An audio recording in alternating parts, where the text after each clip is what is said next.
Nail or beauty school is just the beginning, right? What on earth do you do now? Welcome to the Salon Success Podcast with Monaco Nail Academy.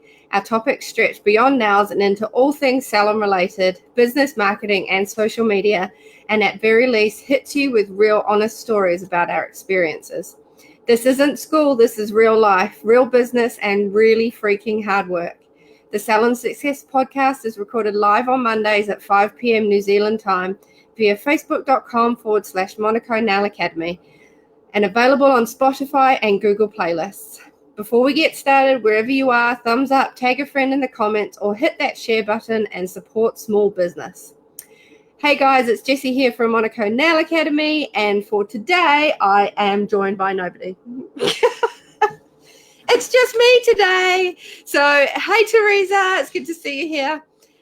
So I would love for you guys to be commenting today and sharing with us some of your highs or lows or whatever I sort of am talking about, so that we have something to talk about. Otherwise, pretty sure I can talk. Like, I know how to talk. Everybody knows I'm a bit of a babbler, so I don't think we'll have any trouble filling the time at all.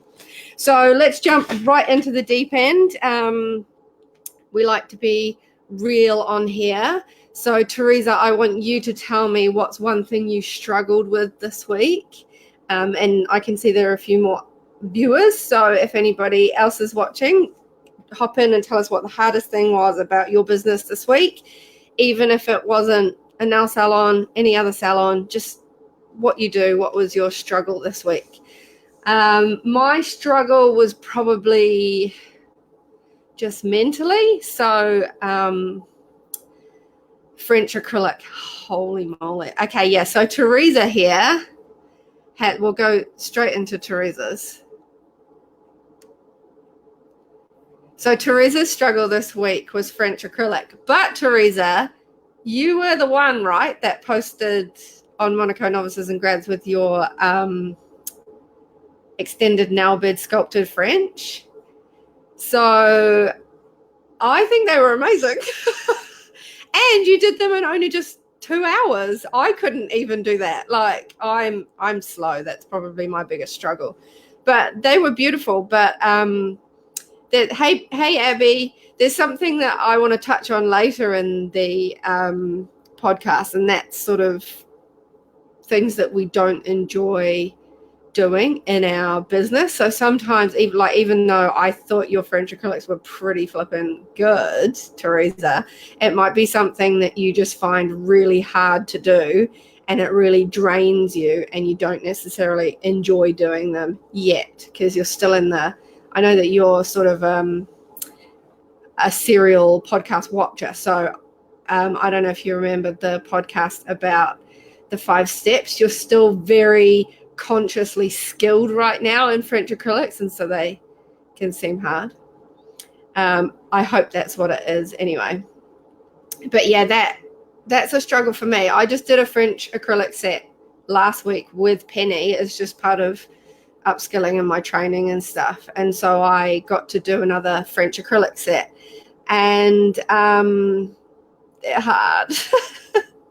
And they're not a service that's offered often, and so they're not a service that's offered often, and so you can sort of feel like you're getting on top of it, and then all of a sudden you don't have anybody want it for like 4 months, and then you've got to do it again. So it's really hard to pick up speed.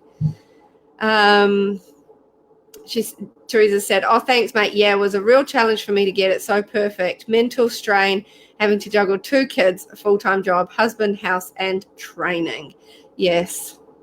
I wonder if men, particularly husbands, on their list of to-do lists, whether they think that their wife is something like it's a job. Like I think as mothers and salon owners and women, just women in general, we have like our list of things that we're responsible for, and we sort of, like marriage is a responsibility. Like, it's not something that just gets flicked to the side. Like, you're not just married, like you have to be married. And so I wonder, not even, I wonder if men sort of think, oh yeah, I've got my job and I've got my meetings that I go to on a Thursday night, and I've got squash on a Monday night, and I've got my children and my wife. I just don't even think that that's on their list, really. So yeah, women tend to have a few more balls consciously to juggle than men do. My struggle this week, so I started off by saying it, my struggle this week was mentally. Anybody else who's in here, let us know what your struggle is this week. Mine was mentally, because I sort of was facing a week where I thought I had no clients. I think maybe I knew about one.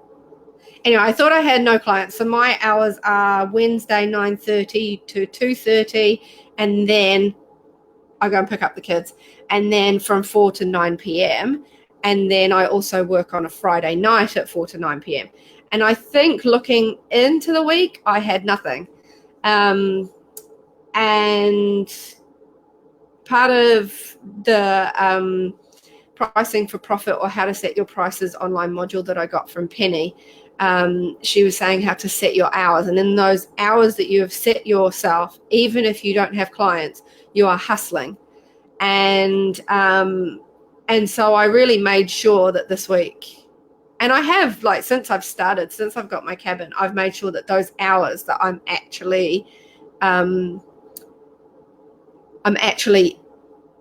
hustling, and I'm doing my social media, and I'm sorting out my admin, and I'm cleaning my room, and I'm painting nail art swatches, because nail art's really not my forte, and I'm looking at what I can do for one-ups and things like that. But I still was facing a week of no clients. So for me, that was just like, like, this was the first week where I'd actually suffer a loss of rent money. Like, I was paying the rent money, but I didn't have any money coming in. And then I literally, like, I don't know how it happened, but I ended up with 4 clients on the Wednesday, and then 2 clients on the Friday, and then I booked a girls' night on the Saturday night. So I ended up not making a loss at all. And it was just, and I know that sounds like a high, but it was a low for me at the beginning of the week, because I'm quite sensitive with my emotions and my anxiety. And it was just a little bit like up and down and up and down and up and down, facing a week with what I thought would be a loss, and then ending with being quite busy. And I think that for me, it was a low, because I found it really hard to pick myself up and look at the week positively, even though it ended up well. So something that I learned from that, I guess, was things, especially in salons and in the beauty industry, can turn around just like that. And so I think this week I'm facing a low client week, but I know that it's going to turn around, just because I'm new to this salon thing, so it's quite fun to see it turn around so quickly, but also not very good for my heart. But so yeah, that was my low for the week. We will head on to some happier notes, and we'll talk about highlights. So I can see that there are a few viewers in here, and I would love to hear your highlights for the week. Me and Teresa have shared our lows. So my high for the week, I don't know that, so I sort of covered it a little bit in the low because of what I learned from my low. But I guess my high is that I did have a bit of time, and so I practiced some nail art. And for me, nail art's really hard, and I'm not a natural at it. And I like being, I'm quite good at it, but when it comes up nail art in my head, and doing somebody's nails. Like, I can't do that. I have to pull inspiration from other nail artists and sort of change it up a bit. So a high for me this week is that I actually sat down and I'd like gotten on top of all my admin and done everything else that I wanted to do. And I got some new nail art swatchy little things. So I can paint like 5 fingers at a time. And I thought, right, I'm going to sit there and do some nail art. And my high was that I actually enjoyed my afternoon doing that. Like, I was just like, oh, here we go. Like, I already knew what I wanted to do, but I knew that I was going to start doing them and it wouldn't look anything how I thought it was going to look. But it ended up looking good. And I did about 3 or 4 sets just on my like 5-finger swatches. And so it means that I've got some stuff to post on Facebook. Nail art posts always drum up quite a lot of engagement because it's something different. Like, there's only so many plain manis you can look at. Like, even though I feel like I paint well and my plain manis look lovely, like, it would be nice for me to show people what I can do on the nail art side, even though nail art scares the crap out of me. So Abby, we're going back to lows. Abby has a low. So Abby Bagnall said one of her lows was finally deciding that one of my favorite clients is not allowed gel polish anymore, as she will not stop picking it off and is really damaging her nails. I don't love traditional polish, but it's better for her. It's hard, eh? Like, it's hard to make those calls. Like, it's like making the calls of what's best for your kids. Like, it isn't always a thing you want to do. But like with our clients, you know, learning with Monaco, you learn that integrity is everything when it comes to diagnosing your clients and looking after your clients. And, you know, like, just being honest about things. And yeah, okay, so gel polish might bring you more money. It might look a little bit better when she leaves the salon, and so people are looking at that. But what I see there is that your priority is her not damaging her nails and giving you a bad reputation because she's damaging her nails. Yeah, I think you should be proud of yourself for doing that, because that's hard. I don't love working with traditional polish, but yeah, it sounds like it would be better for her nails because she can just remove it herself. I find that a lot of my clients end up picking off because I do have a few clients that come back every 2 or 3 weeks now that I've started working regularly. They're coming back more regularly, but I have people, like lots of people, just go for gel polishes for like one-offs. And I'm trying, like what we talked about before, upselling. I'm trying really hard to sell the my at-home soak-off kits when I know that they're not going to come back to me to soak it off. But it's really hard for me when they don't want to buy it to not just like give it away to them for free, and I'm wondering whether I should change, because this last time I changed my prices, I just included my gel polish price with removal. So I priced it all into my removal. And I'm just wondering if before I actually do a price list, I should actually sort out whether I'm going to price in an at-home removal kit, even if it's just 5 little double remover pads to give them, so that I know that they're removing it properly and not giving me a bad name. And it means that they don't think that gels damage your nails, and they will come back to me when they have another dinner or birthday or anniversary later on. So that's something that you could look into, is maybe upselling her for an at-home removal kit. But I definitely think that you've made a good decision to keep her on traditional polish. I mean, Penny did like a seminar last week on who suits what. And I know that you know that traditional polish doesn't last as long. But if she's picking it off after a few days, then traditional polish is fine, because traditional polish does last a few days. So that's cool. But yeah, it's a hard decision to make because everybody loves gel polish. I thought I saw another comment come through. No. So what was your high, Abby? We've talked about your low. What was your high? I'll move on to our one-ups. So something we like to do around here is one-ups. And a one-up takes an idea of a constant improvement and makes it bite-sized. So clients are impressed by a salon that they can see constant improvement, and that is daunting, but doing a one-up is a small thing every fortnight, so that improvement is consistent but achievable. I have always had quite different one-ups, and I've had quite a few because I've opened my salon recently.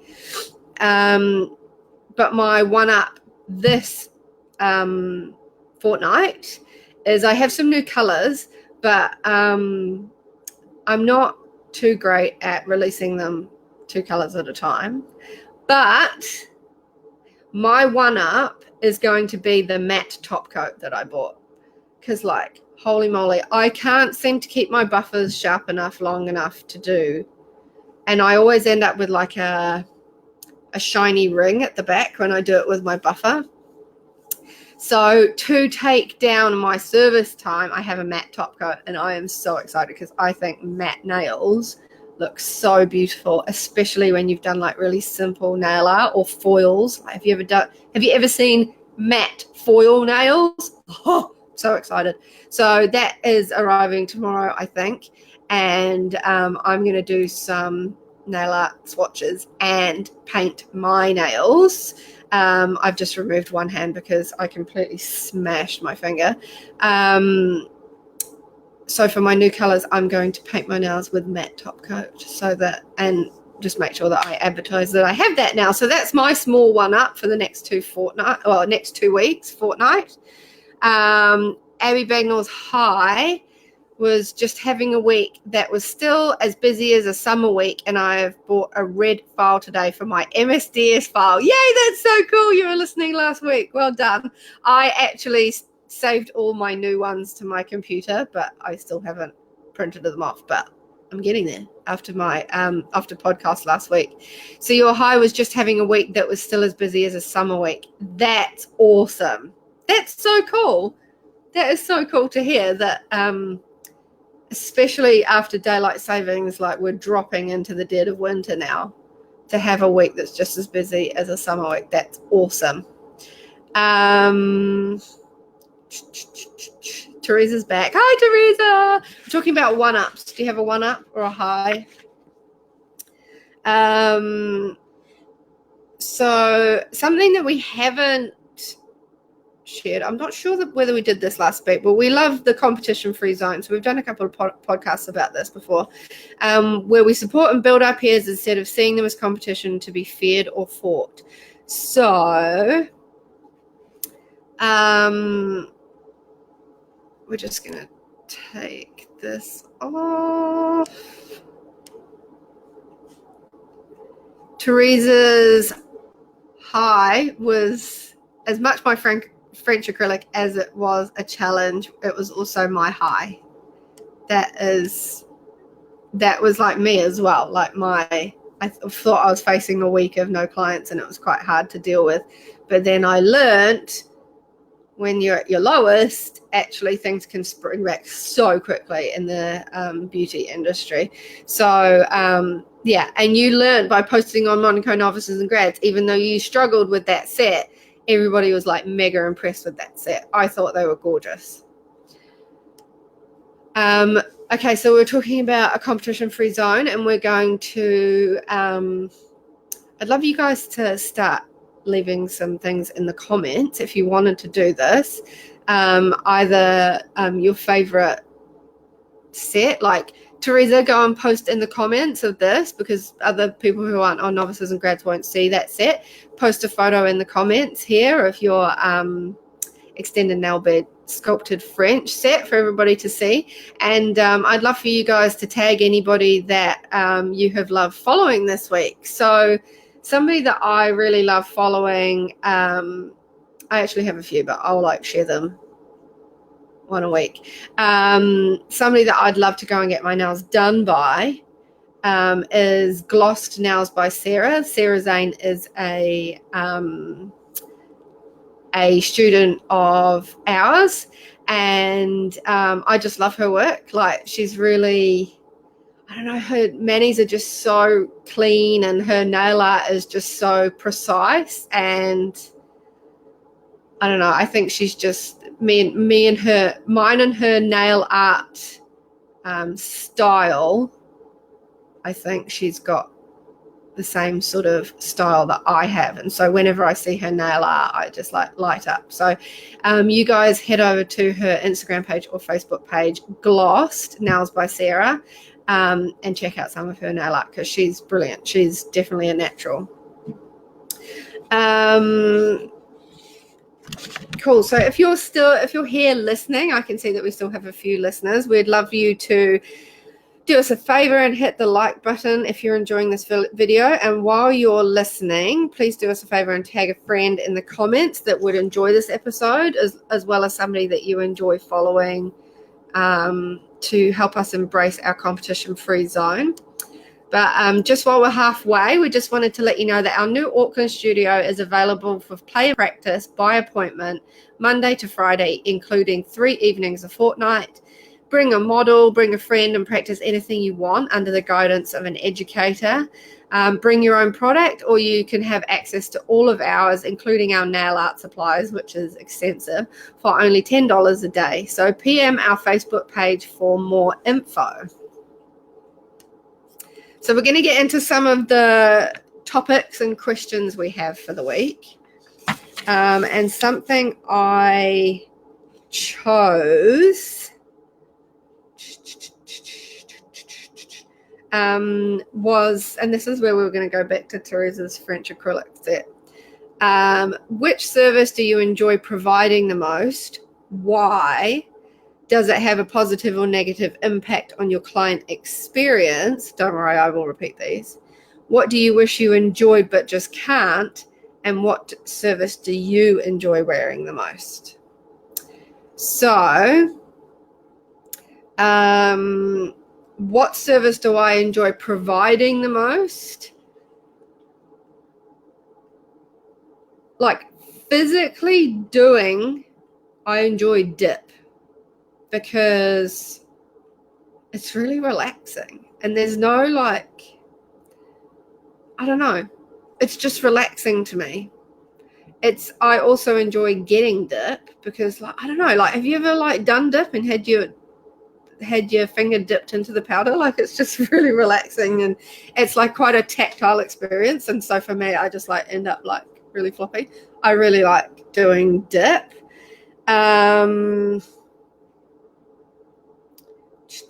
But I guess if somebody was to say to me, do whatever you want, like, I enjoy the outcome of gel polish the most. So I guess that's what I enjoy providing the most. Physically, I enjoy doing the,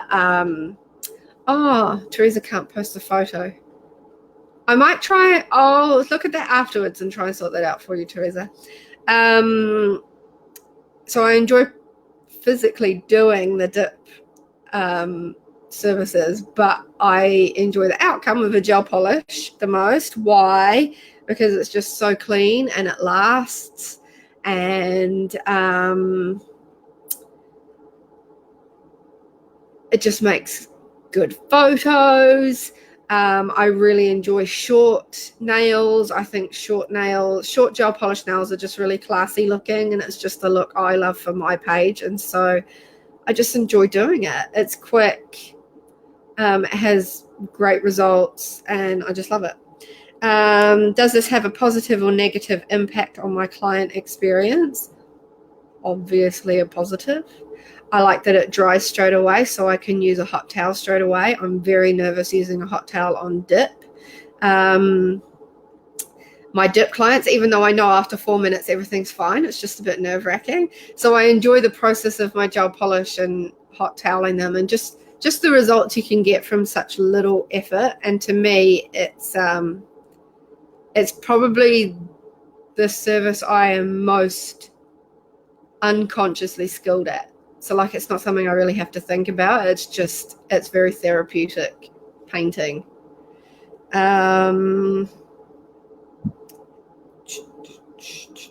I also love watching the clients' faces when I'm doing a gel polish, because I don't know, that it always frustrates me on the first coat when they're saying, oh, that's such a nice color. I'm so glad I chose that color. And I'm like, stop looking at them. First coat looks awful. Like, stop it. It's like when you're telling them, like, don't look at your nails. Filing fixes everything when you're doing acrylics. So I guess it's nice that they already love the color, but to me, I interpret it as them like trying to get over the awkwardness of, oh, this color is a little bit scary because it's all patchy. And so I just interpret it wrong. But what do I wish I enjoyed but just can't? Teresa agrees, the powder is very satisfying. It is. It's just like, especially for the client, I think that it's just really relaxing. And I know that with a gel polish, you're holding their hand, but with dip, you're like moving your hands and touching them a lot. And it really is like when you're getting your hair done, you go kind of like, it like lets off the endorphins, like you go kind of like all relaxed. And I think that my dip clients get really relaxed, and I notice them sort of sitting there and just watching like this, and it's just so fun to do, because I know that at the end of it they're like super relaxed. Whereas a gel polish, like, it's just like slightly quicker, but not as tactile of an experience. What do I wish I enjoyed but just can't? I wish I enjoyed doing acrylics, but I just can't. But I still do them because they bring in good money, and I'm one of the only people in my town that can offer acrylics. The only reason I still do them is because I really feel like I'm not unconsciously skilled at them yet, meaning it's not something that just comes naturally to me. So it's still, my brain is working quite hard still when I'm doing the acrylics. And I think that's why it's still hard for me right now. Like what I was saying about your set, Teresa, is it's just probably a bit draining right now. But once you've done it a few times, or more than a few times, once you've started doing it as quite a regular service, then it becomes easier and you can enjoy it because your brain can switch off a bit more. Whereas right now, my brain just can't switch off with acrylics. And but it's something that I've decided that I'm going to master. So it's something that I'm going to keep doing until I do a good set. And at the end, I'm like, oh, I didn't even like notice that being hard. For me, it's when I get to the second hand of filing. So my application, I feel fine, even though my brain is like, oh, are these actually going to work out? And my first hand of filing, I'm always like, oh, yay, they worked out. Like, they look really good. But then second hand of filing, it's like, oh, crap, I'm going to do another hand of filing. So I wish I enjoyed it, but right now I just can't. But I've decided that I'm going to keep going and I'm going to master it. I did enjoy the Dip White Wiggle. Teresa, that is my favorite. That is my absolute favorite. Even though doing French acrylics is just flipping hard and hard work. And I was saying like how I'm choosing to master it rather than not enjoy it. But the Dip White Wiggle is so awesome. It's so cool. Like, not only is it a fun move or skill to do, it also is so satisfying once you've done it because it fixes the smile line like completely. Like, it looks so good once you've done your Dip White Wiggle. For those of you who are following and aren't nail technicians and want to know what the Dip White Wiggle is, it is where you dip your acrylic brush in the monomer, wipe it on the side, wiggle it on a lint-free brush, and it makes your acrylic brush very flat, like it has a really long flat line. And then you dip your brush into the acrylic powder at a 90-degree angle, and then you slide that line of acrylic, that tiny, tiny, tiny amount of product, into the corner of your smile line, and you can make your smile line really deep and really crisp. And that is a move we call the dip white wiggle, and it fixes everything. Like, you can push your white bead down and be like, oh, my smile line just isn't sharp enough at the corners. You do the dip white wiggle and everything just looks perfect, and it's so awesome. It took me a while to master though, Teresa. Did it take you a while? But once I mastered it, I was just like, I flipping love this. It's so good. Just makes everything so much easier. What service do you enjoy wearing the most? So, Abby, if you're still in, what's your favorite service to wear? I enjoy gel polish when my nails are short. So that is my favorite to wear when my nails are short. But my favorite to wear when my nails are growing a bit is dip, because I can't wear gel polish once my nails have gone beyond the free edge too much, because I'm just too hard on my nails being a mum, and my nails aren't as strong as some of my clients' nails. So once my nail goes maybe half a centimeter off the free edge, I have to start wearing dip. But then once my nails are long, my favorite thing to wear is dip, because it just keeps them so strong.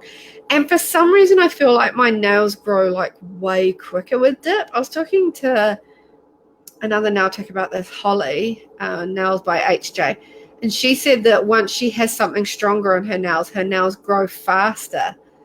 I don't know if there's any science to it, but I've found that too. Like, maybe somebody can jump in and say that. But I find that when I have dip on, yeah, my nails grow faster.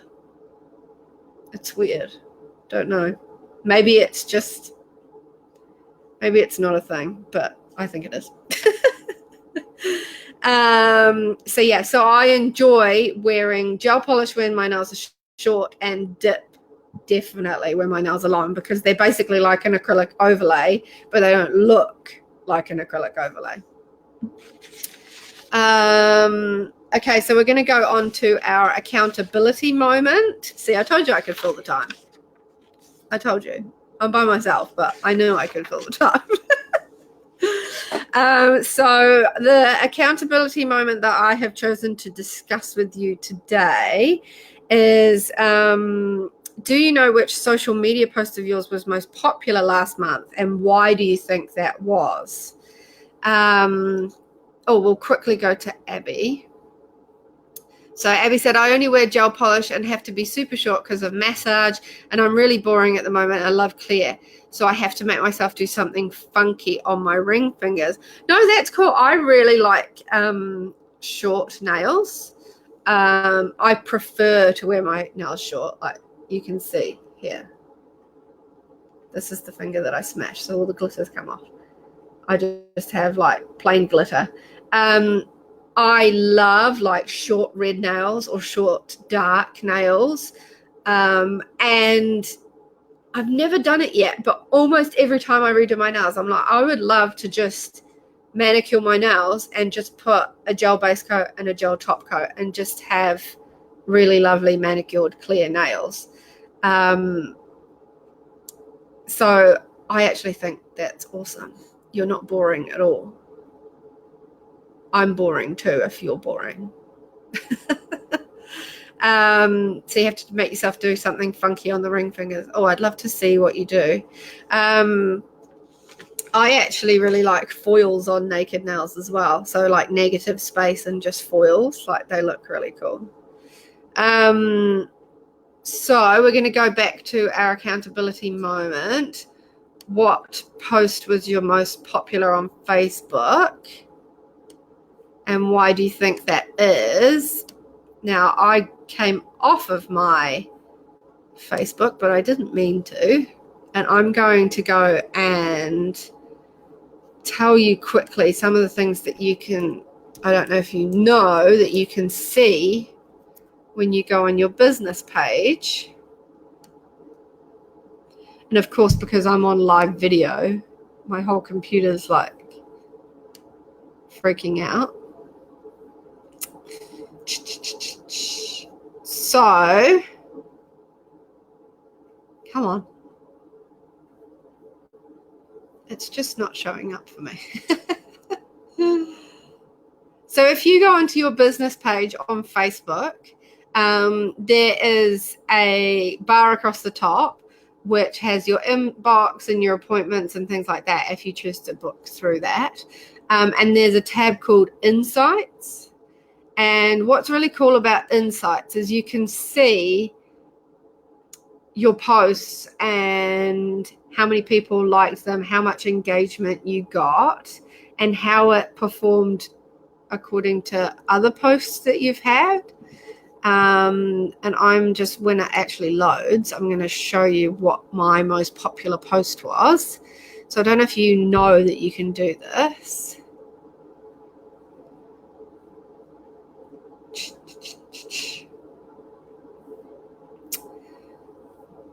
So my most popular last month, which was May.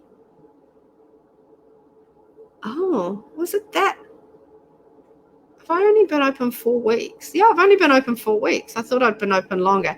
Okay, so obviously my biggest post was I'm back, my cabin's finished.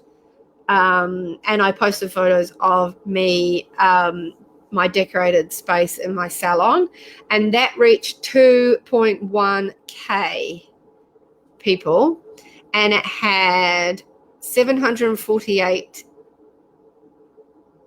engagements. So 748 people clicked on the post through.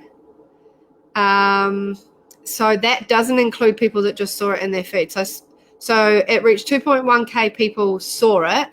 748 people clicked on it and looked at my post, and 125 people shared it, commented, or reacted to it. I know why that was the most popular, because lots of people knew that it was about to happen. It was very exciting for me, and so I sort of sounded very excited in my caption, because I was. It had 4 photos for people to look at. It was beautiful, if I don't mind saying so myself.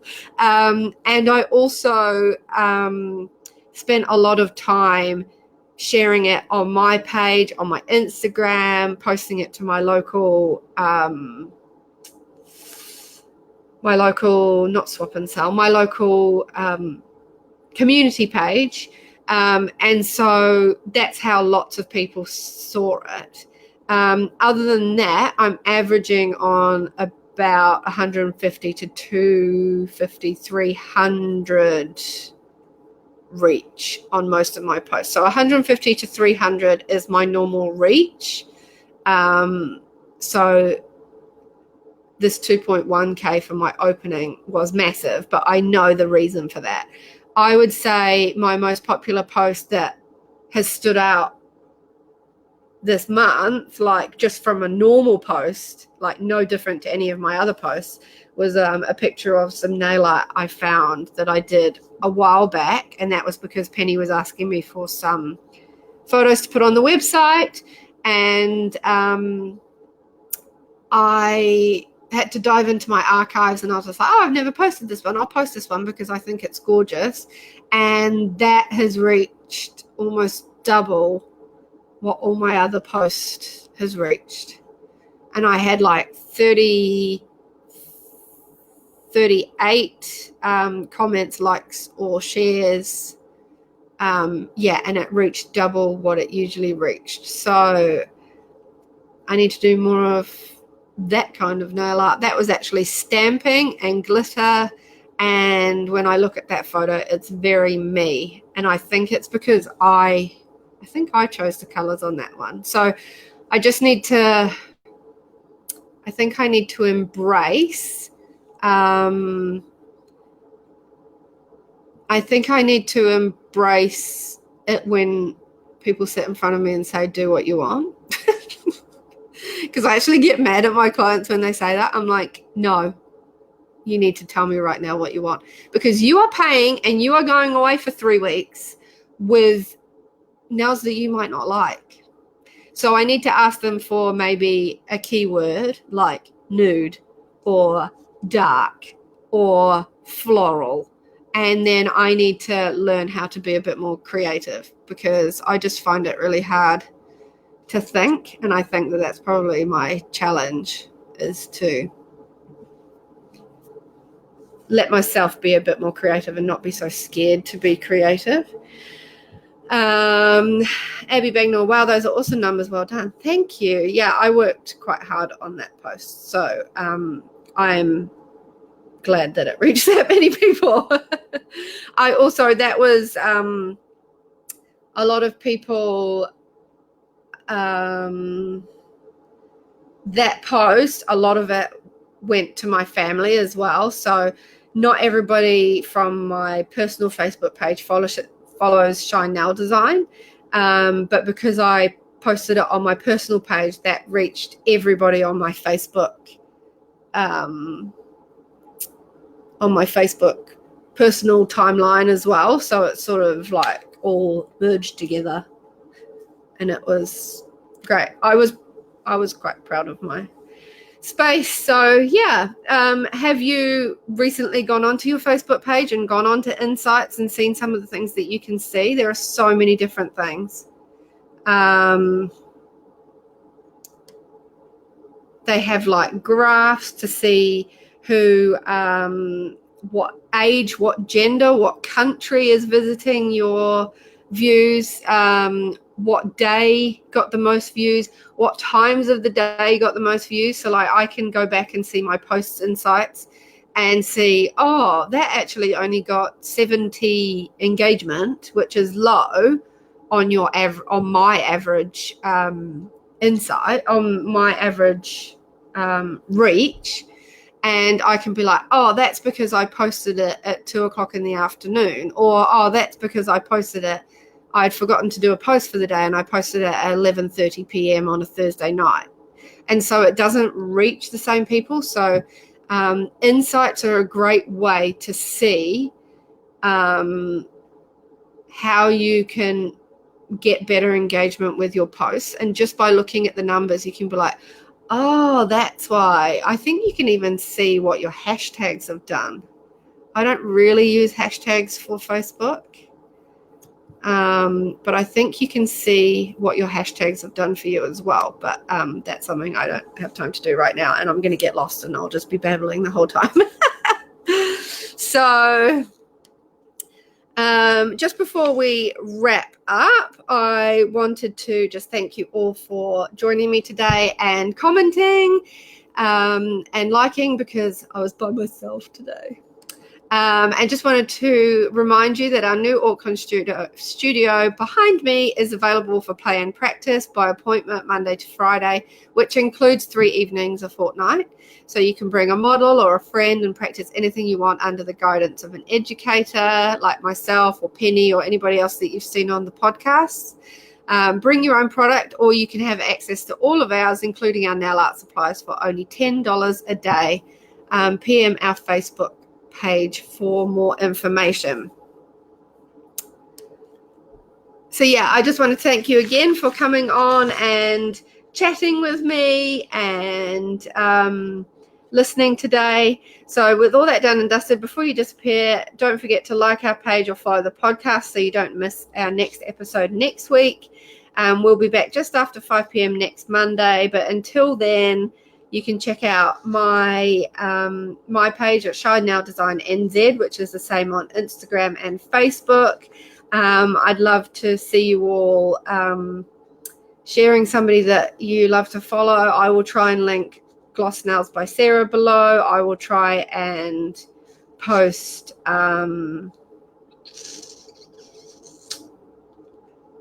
Teresa's French acrylic set in the comments below. I was just trying to think how I would do it, because I can't link the novices and grads post. Maybe you can message Monaco with that photo, Teresa, and we will get it up in the description, or we will link to it in our YouTube description. So yeah, we'd love to see you back again next Monday. Have a great week. Start thinking about what you have learned from your highs and lows this week, and let us know what goes on next week. See you.